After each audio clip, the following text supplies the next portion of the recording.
Dear viewers, welcome to Tell It As It Is TV. We'll be bringing you ancient and modern true life stories with graphic images. Please note that characters and some environs are fictional. In the bustling city of Port Harcourt, Nigeria, Kelvin was known as the ultimate Casanova.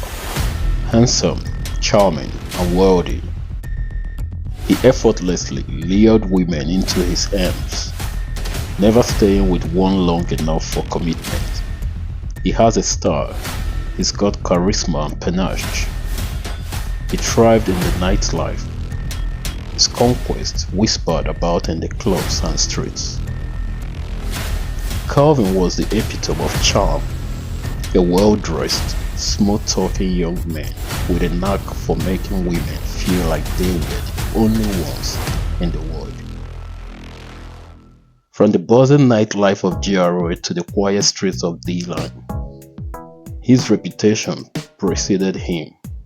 Women flocked to him, and he reveled in the power he held over their hearts. One of Kelvin's more infamous pursuits was Tenny, a shy boutique owner. He had walked into her shop one afternoon, his cologne as intoxicating as his smile. "This dress would look perfect on you," he said, holding up a sleek red gown. Tenny blushed, stammering a polite response, but Kelvin persisted. He visited her store daily, bringing flowers and lunch, always with compliments that made her heart flutter. After weeks of persistent chase and relentless charm, Tenny gave in. Kelvin showered her with gifts and affection, promising her the world, and even spoke of marriage. But just as quickly as he had appeared, he disappeared, leaving her heartbroken when she saw him arm in arm with another woman at a high-end restaurant in town. Then there was Ngozi, a corporate lawyer who prided herself on her intelligence. Kelvin admired her wit and ambition, convincing her that he saw her as an equal. For months, they enjoyed lavish dinners and private getaways. But when Ngozi started talking about their future, Kelvin grew distant. One night, he sent her a court test, telling her it's over, and it was good while it lasted. Ngozi cried and wailed as her heart was shattered in shambles. Kelvin's life was a cycle of conquest and abandonment, a game where he was always the victor until he met Chioma. Everything changed when he met Chioma, a devout Christian church girl with a radiant smile and unwavering faith. Chioma was different from any woman he had ever pursued and encountered. She was beautiful, yes, but her beauty was understated, a natural glow enhanced by her modesty and grace. They met at a friend's wedding where Chioma had sung a hymn that left Kelvin mesmerized. He approached her after the service, but her polite smile and firm handshake told him she was nothing like the others. "I don't give my number out to strangers," she said with a smirk, walking away. Intrigued, Kelvin found himself attending her church the following Sunday. He lingered after the service, catching her attention. "So you're stalking me now?" she teased, but her eyes sparkled with curiosity. For months, Kelvin courted her the way he had never courted anyone before.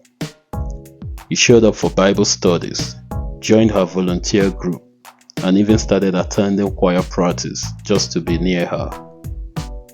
Chioma's faith and conviction slowly chipped away at Kelvin's walls.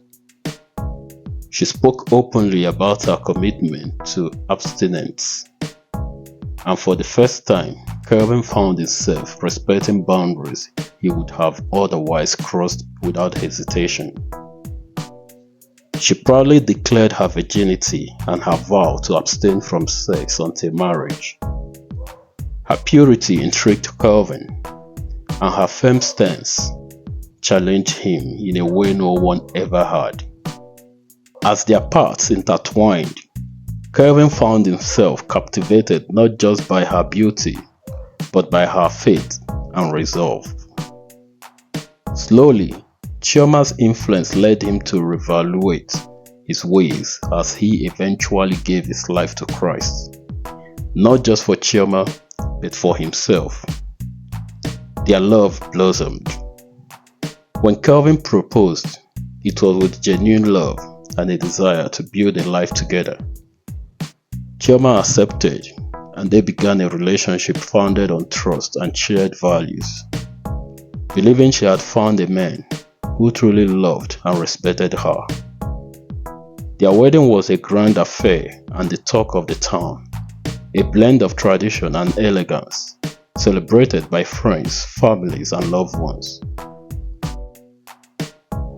After the wedding reception, everything went well as the newly wedded, the groomsmen, and the bridesmaid all drove to a 5-star hotel in town where they all lodged.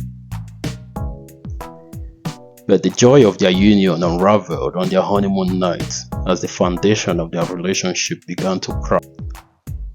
As Calvin eagerly anticipated to consummate their marriage, but as the night progressed, he noticed something amiss and got a shocker of his life. His joy turned to confusion, then anger, and when he realized Chioma was not a virgin. "Chioma, what is this?" he demanded as he felt betrayed, stepping away from her. Tears welled up her eyes. "Calvin, I can explain. I made a mistake years ago, but I rededicated my life to Christ. I didn't know how to tell you. I was scared I would lose you." "Scared?" Calvin's voice rose. "You lied to me. You made me believe you were a virgin all this while." He trailed off, his fist clenched, almost biting off his lips in agony. "This marriage is built on deceit and lies. I can't do this." Calvin was devastated. To him, their entire relationship now felt like a lie. In anger, he threatened to annul the marriage. Chioma is heartbroken as she fell on her knees, begging for forgiveness, reminding him of the grace and redemption that had also transformed his life. "Calvin, please," Chioma pleaded as she sobbed in bewilderment. "I love you. I made a mistake, but I am not that person anymore. Please don't throw us away." But Calvin's heart is hardened. He stormed out of the room in rage, leaving Chioma alone as she weeps endlessly. The story has just began. What do you think about this story? Do you think Chioma would have been honest to Calvin about her chastity? Or do you think Calvin got what he deserved because of his past life? Moral of the story so far: look before you leap. Please share your thoughts in the comment section. Do well to subscribe to our channel. Like and share. Watch out for part 2.